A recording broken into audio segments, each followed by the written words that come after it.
ይህ ፕሮግራም የተሳካው በጆይስ ሜየር ሚኒስትሪ ጓደኞችና ባልደረቦች ነው። አብዛኞቹ ሰዎች እንዲህ ይላሉ፣ ራስን ተንከባከብ፣ ያንን ተንከባከብ። ራሳችሁን ካልተንከባከባችሁ ማንም አይንከባከባችሁ። ቆሜ የምነግራችሁ ስለ ራሳችሁ እርሱ። ከራሳችሁ ውጡና ለሌሎች ሰዎች ድረሱ።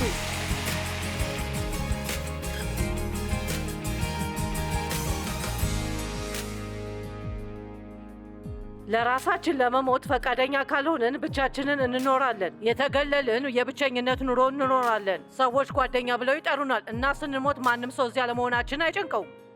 እኛ በሕይወት ጎዳና ተጉዘናልና የእኛ መኖር ዓለምን የተሻለ አያደርግም። እስቲ ልጠይቃችሁ፣ ስትሞቱ የምታወርሱት ምንድን ነው?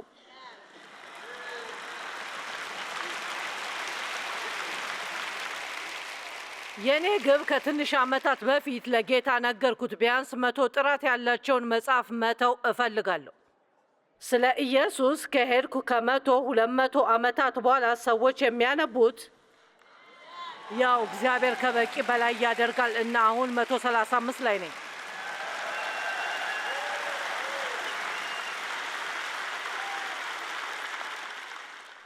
በራስ ወዳድነት ላይ ጦርነት ማወጅ አለባችሁ። ዛሬ አእምሯችሁን አሳምኑ። እኔ እንደ ራስ ወዳድ ለራስ ብቻ የሚያስብ መሆን አልፈልግም። እኔ ግን አላደርገውም እና ስግብግብነትን ማሸነፍ የምንችልበት ብቸኛው መንገድ በግድ ሰጪ እና ለሌሎችን ሰዎች በመባረክ ነው።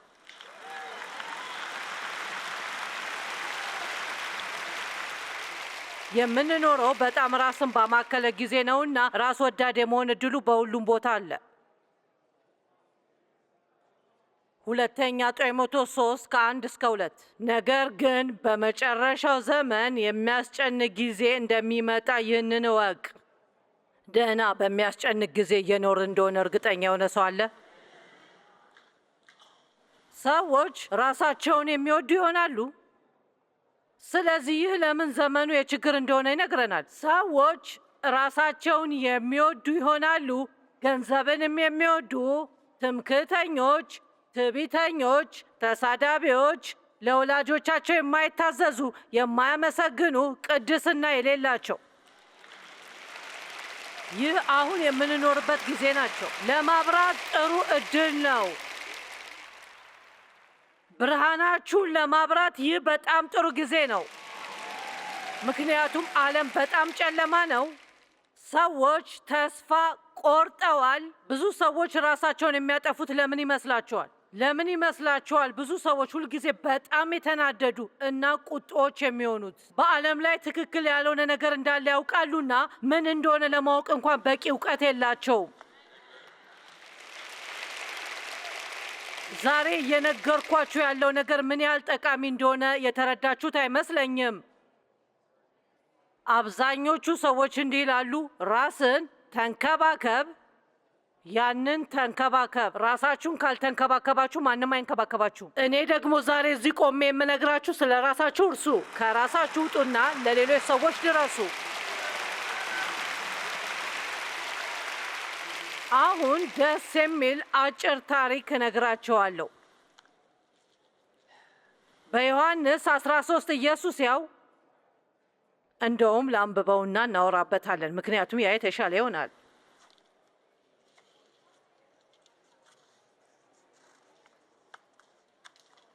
ጣቶቼ በጣም ደርቀዋል፣ አልችልም። እንደዛ አይደለም፣ እዚህ ጋር ነው። ስለዚህ ጥያቄ የሚሆነው ይህ ነው፣ በቅርብ ጊዜ እግር አጥባችኋል? ዮሐንስ 13 17 ጥቅሶች ያን ያህል እንደምትታገሱ እንይ። ጊዜው ልክ ከፋሲካ በዓል በፊት ነበረ። ኢየሱስም ይህን ዓለም ትቶ ወደ አብ የሚሄድበት ጊዜ እንደደረሰ አወቀ። በዓለም የነበሩትን የራሱ የሆኑትን ወደዳቸው፣ በፍጹም ፍቅሩም ወደዳቸው። አሁን ለመሄድ ዝግጁ መሆኑን አውቆና ሊተውላቸው የሚችለውን ምርጥ ምሳሌ ሊያሳያቸው ፈለገ። ሕይወታቸውን ሲመሩ እንዲያደርጉት እራትም ቀርቦ ሳለ ኢየሱስን አሳልፎ እንዲሰጥ ዲያብሎስ የስምዖንን ልጅ የአስቆሮቱን ይሁዳ ልብ አነሳስቶ ነበር። ኢየሱስ ያውቅ ነበር።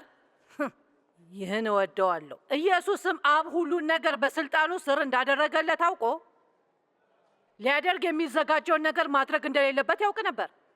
እርሱ የነገስታት ንጉሥ፣ የጌቶች ጌታ፣ ኃይል ሁሉ የእርሱ ነው። ግን አያችሁ፣ ኃያል ማገልገል ይችላል።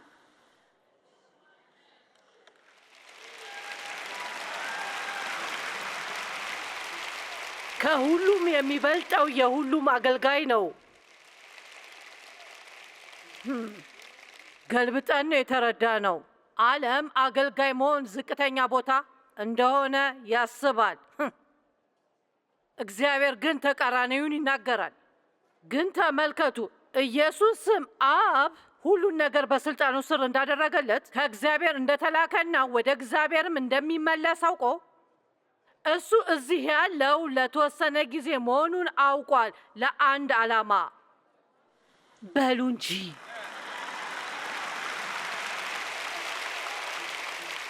የተወለዳችሁት እንድትወለዱ የእግዚአብሔር ፈቃድ ስለነበረ ነው። እና በክርስቶስ የምታምኑ ከሆናችሁ ስትሞቱ የት እንደምትሄዱ ታውቃላችሁ።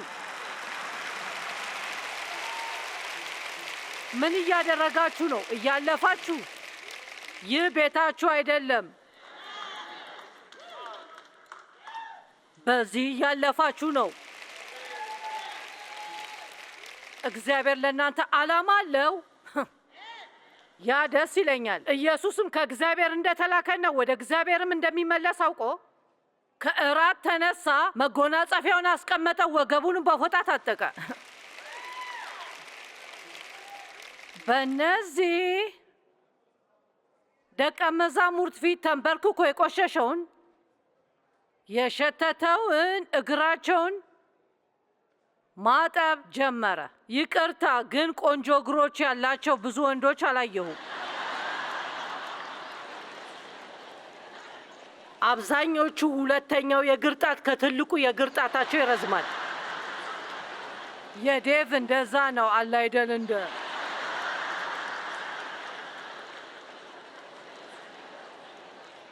ነጠላ ጫማ ነበር የሚያደርጉት። መንገዶቹ አቧራ ነበሩ። ስለዚህ እግራቸው የቆሸሸ ነበር። ቆሻሻ እና እሱ እግራቸውን አጠበ። ወደ ጴጥሮስ በደረሰ ጊዜ ቁጥር 6 ጴጥሮስም ጌታዊ አንተ እግሬን ታጥባለህን? አለው። ኢየሱስም መልሶ የማደርገውን አሁን አታውቅም፣ በኋላ ግን ታስተውላለህ አለው። ጴጥሮስም የለም እግሬን ከቶ አታጥብም አለው። ኢየሱስም ካላጠብኩህማ ከእኔ ጋር እድል ፈንታ የለህም አለው። እሺ፣ መልእክቱ ግልጽ ነው። እሱ እያለ ያለው አንዱ ለአንዱ መልካም እስካላደረገ ድረስ እውነተኛ ግንኙነት የለም። ከእኔ ምንም ድርሻ የለህም፣ እኔ በአንተ ምንም ድርሻ የለኝም። ስንቶቻችሁ በሕይወታችሁ እርስ በርስ የምትሰጡበት እውነተኛ ግንኙነት ለመመስረት ዝግጁ ናችሁ? እና ዝቅተኛ ስራ የሚባለውን ለማገልገልና ለመስራት ስንቶቻችሁ ዝግጁ ነን? በሌላ ቀን ፕሮግራሜን በቲቪ እያየው ነበር። በእውነቱ ከራሴ ተማርኩ እና ጥሩ ስሜት ስላልነበረኝ አንድ ጠዋት እያወራው ነበርን አለ አይደል? እንደዛ አይነት ቀን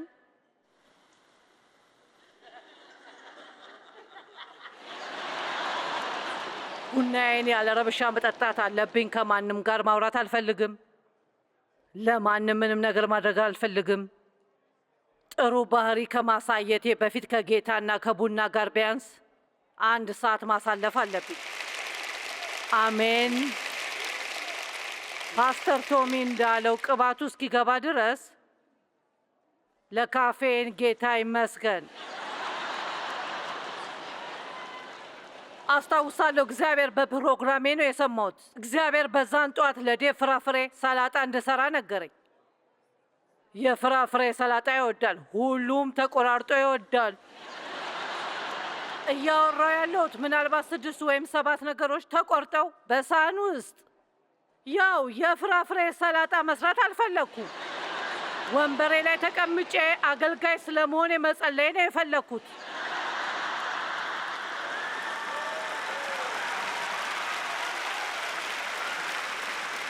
ወንበሬ ላይ ተቀምጬ አገልጋይ በፍቅር ስለመራመድ መጸለይ ነው የፈለግኩት። የእውነት ማድረግ አልፈለግኩም።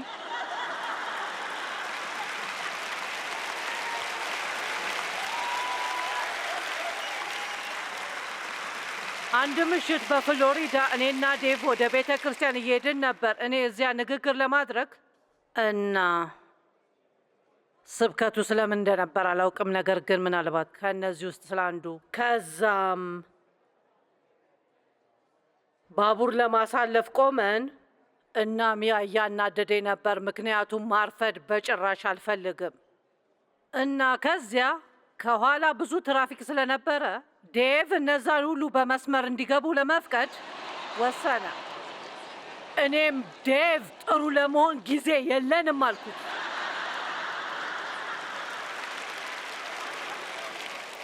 ወደ ቤተ ክርስቲያን ውሰደኝ። እንዴት እንደሆንን አያችሁ? ለእሱ ማጨብጨብ፣ አሜን ማለት ቀላል ነው። ስለ እሱ ማንበብ፣ በመጽሐፍ ቅዱሳችን ማስመር፣ ስለ ማድረግ እንኳን ለመጸለይ፣ ነገር ግን ማድረግ ሲኖርብን እና አዎ የፍራፍሬ ሰላጣ ሰራው።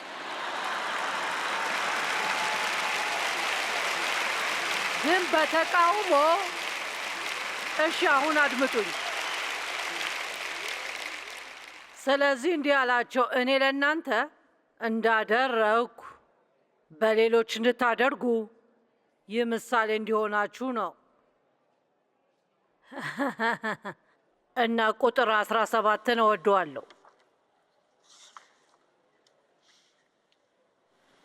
እንግዲህ እነዚህ ነገሮች አውቃችሁ ብትፈጽሙ ትባረካላችሁ።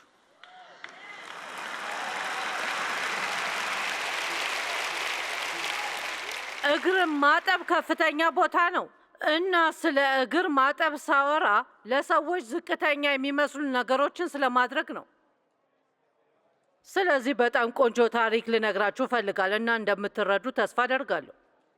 የእኔ ረዳት አሁን እዚህ የለችም፣ ምክንያቱም እኔ እየሰበኩ እያለ እሷ ሆቴል ሆና ሻንጣዬን እያዘጋጀች ነው። ከዛም በጭነት መኪናዎች ወደ መኖሪያዬ እንዲመለሱ ታደርጋለች እና እሷ የኔ አስተዳዳሪ ረዳት ነች። ስለዚህ በአገልግሎቴ ውስጥ ከፍተኛ ቦታ አላትና እሷም አንድ ቀን እየጸለየች ነበርና እግዚአብሔር እንዲህ አላት፣ ለእድገት ተዘጋጅ።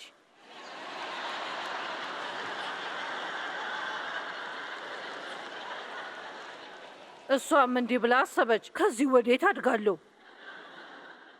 ቀድሞውንም ከፍተኛ ቦታ ላይ ነኝ። እርሱም እንግዲህ እድገት ታገኛለሽ። ምን ያህል እንደጠበቀች አላውቅም፣ ምናልባት የተወሰኑ ሳምንታት። ይህንን ስራ እየሰራው ሌሎች ሰዎች የሚያደርጉትን መደበኛ ነገሮችን ማድረግ አልችልም። እናም የጭነት መኪናዎች እቃዎቻችንን አስቀድመው ያመጣሉ። ከዛም እኔ ስደርስ ወደ ሆቴል ያስገቡኛል እና እቃዬን የሚያራግፍና ሁሉንም አውጥቶ የሚያዘጋጅና የተሸበሸበውን ካለ የሚተኩሰው አለኝ። እናም እዚያ ስደርስ ማድረግ ያለብኝ ነገር መዘጋጀትና መጸለይና ማጥናት እና ለአገልግሎቶቹ መዘጋጀት ነበር። ታዲያ ለ15 ዓመታት ያህል የሰራችው ልጅ ጡረታ ለመውጣት ወሰነች። ስለዚህ አንድ ሰው ፈልጌ ነበር። ነገር ግን ያ ሰው የተደራጀ ሰው መሆን ነበረበት፣ ምክንያቱም እኔ በአንድ ቦርሳ ብቻ መጓዝ የምችል ሰው አይደለሁም። ያለኝን ነገር ሁሉ በሄድኩበት እወስዳለሁ እና ከዚያ አንዱ ካልሆነ መቀየሪያ የሚሆን። ስለዚህ ይቅርታ፣ ግን የቡና ማፍያዬን እፈልጋለሁ፣ ክሬም እፈልጋለሁ፣ በቃ። ስለዚህ ከፈለጋችሁ ራስ ወዳድ እንደሆንኩ አስቡ፣ ግን በትጋት እሰራለሁ። ስለዚህ ቢያንስ አንድ ነገር ይገባኛል እና ስለዚህ ወደ ውስጥ ጠራዋትና አንድ ቀን አስቀድመሽ ብትበሪ እና እቃዎቼን ለእኔ ብታስተካክይ ምን ይመስልሻል አልኳት። እሷም አደርገዋል፣ እግዚአብሔር እድገት እንደማገኝ ነግሮኛል አለች።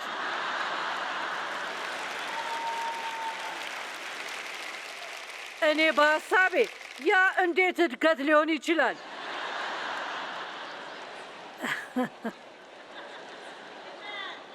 ነገር ግን ይህ ዮሐንስ 13 እንደገና እያነበብኩ ነበርና ያ ቀን በደንብ ገባኝ። ማለቴ በእውነት ገባኝ። እንድታደርግ የጠየኳትን ነገር ሌላ የእግር ማጠብ ምሳሌ ነው። ይህንን ቀላል ነገር ታደርጊልኛለሽ ለእኔ ትልቅ ነገር ነበር፣ ምክንያቱም በስራዬ ላይ እንዳተኩር ያደርገኛል እና ስራዬን በጣም ነው የማከብረው። መቼም ሳልዘጋጅ ለመስበክ አልመጣም። መቼም እንዲህ አልልም፣ እሺ ዝም ብዬ ሄጄ አንድ ነገር አወራለሁ። ያዘጋጀሁትን ነገር ላላወራ እችላለሁ፣ ግን ቢያንስ ተዘጋጅቻለሁ። እና ገባኝ። በዛ ቀን ልክ በቃ በመጨረሻ ገባኝ አልኩ። በእግዚአብሔር ዓይን የእድገት ነበር። እባካችሁ አንድ ሰው ይግባው።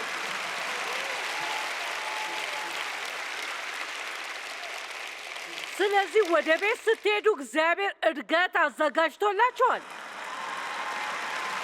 የፍራፍሬ ሰላጣ ሊሆን ይችላል።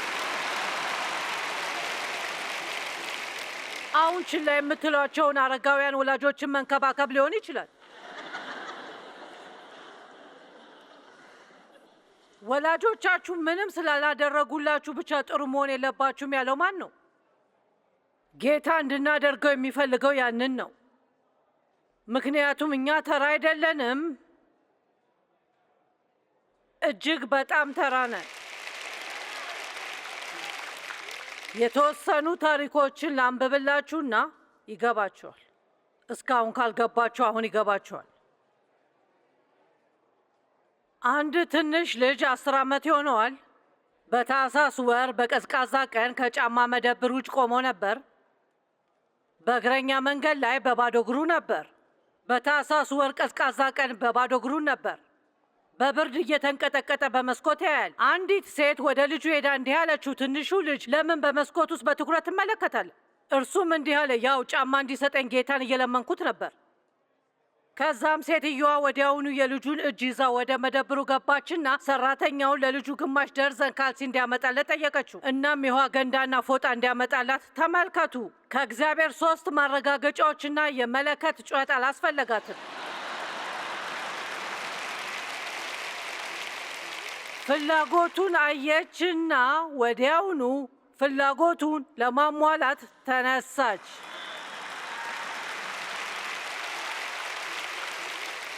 ትንሹ ልጅ እንደሚገባው ወይም እንደማይገባው አልጠየቀችም።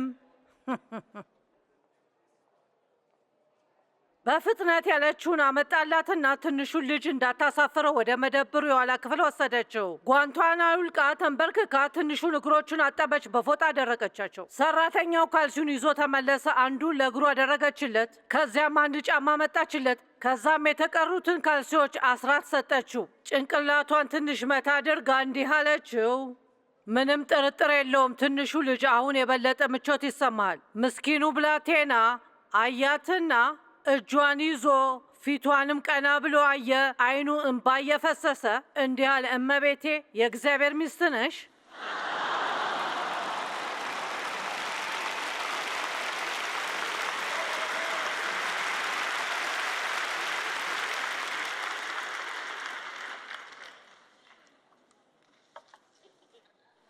የቴዲ ስታላርድ ታሪክ። ቴዲ ስታላርድ ያለ ጥርጥር ከታናናሾቹ አንዱ ለመሆን ብቁ ነው። በትምህርት ደካማ ነበርና መልኩም ብዙ የሚስብ አልነበረም። ወዝ የሌለውና ማራኪ ያልሆነ። መምህሩ ወይዘሪት ቶምፕሰን እንኳን ከብዙ የተሳሳቱ ምላሾች ጎን በቀይ ብሮ ኤክሴስ ስታስቀምጥ የምትደሰት ትመስላለች።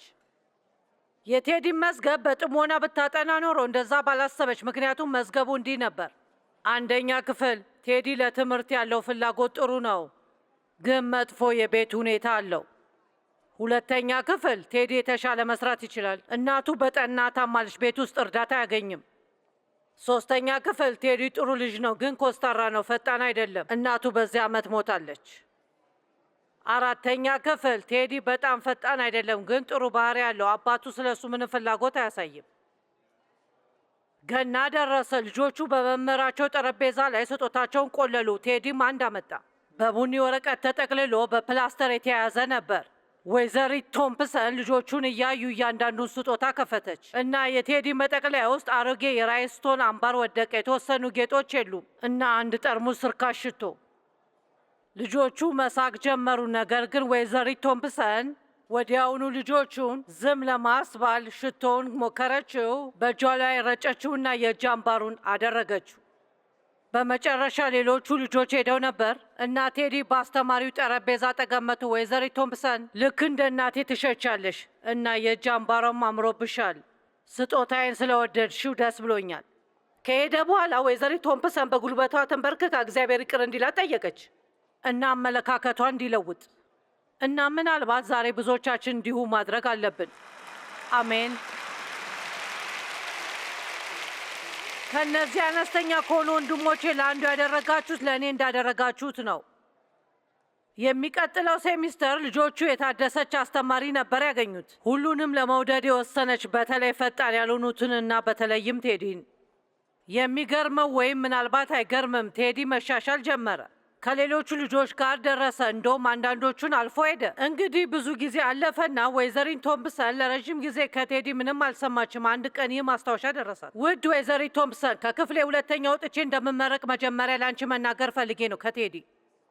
ከ4 ዓመት በኋላ ሌላ ማስታወሻ መጣ። ውድ ወይዘሪት ቶምፕሰን፣ ከክፍሌ አንደኛ ወጥቼ እንደምመረቅ ነገሩኝ። መጀመሪያ ላንቺ መናገር ፈልጌ ነው። ዩኒቨርሲቲ ቀላል አልነበረም፣ ግን ወድጄዋለሁ። ከቴድ። ከ4 ዓመት በኋላ ውድ ወይዘሪት ቶምፕሰን፣ ከዛሬ ጀምሮ እኔ ዶክተር ቴዎድሮስ ታላንድ ነኝ። ይገርማል።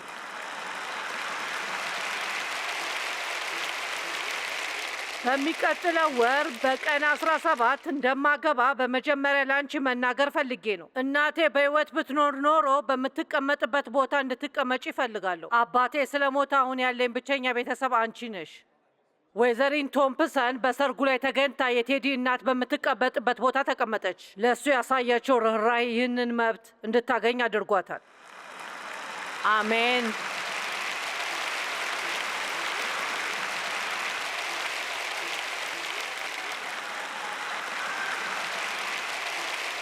እሺ፣ አሁን መጸለይ ያለብን ይመስለኛል። አባቴ ሆይ፣ ዛሬ እዚህ ያለን ብዙዎቻችን ጥፋተኛ እንደሆነ እናውቃለሁ። ለሌሎች ሰዎች በተሻለ መልካም መሆን አለብን። ለእነሱ ዋጋ መስጠት አለብን። ሰዎች እየተጎዱ መሆናቸውን መገንዘብ አለብን እና አንዳንድ ጊዜ መጥፎ ነገር ሲያደርጉ ከጉዳታቸው የተነሳ ነው። ለእድገት ስንጸልይ ጌታ ሆይ እውነተኛ እድገት ምን እንደሆነ እንድናውቅ እርዳን።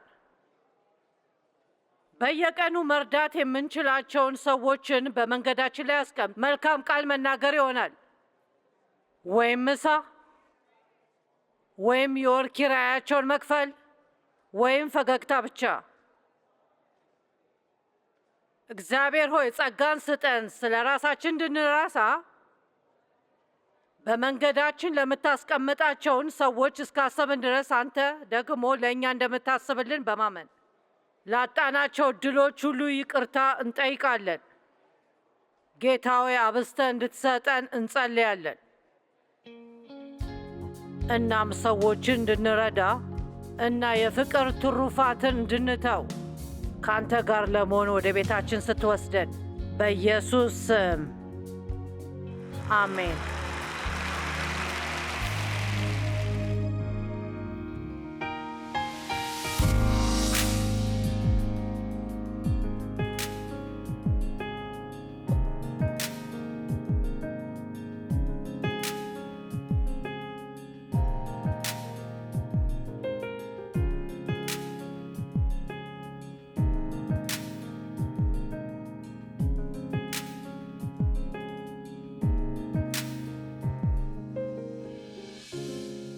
ይህ ፕሮግራም የተሳካው በጆይስ ሜየር ሚኒስትሪ ጓደኞችና ባልደረቦች ነው።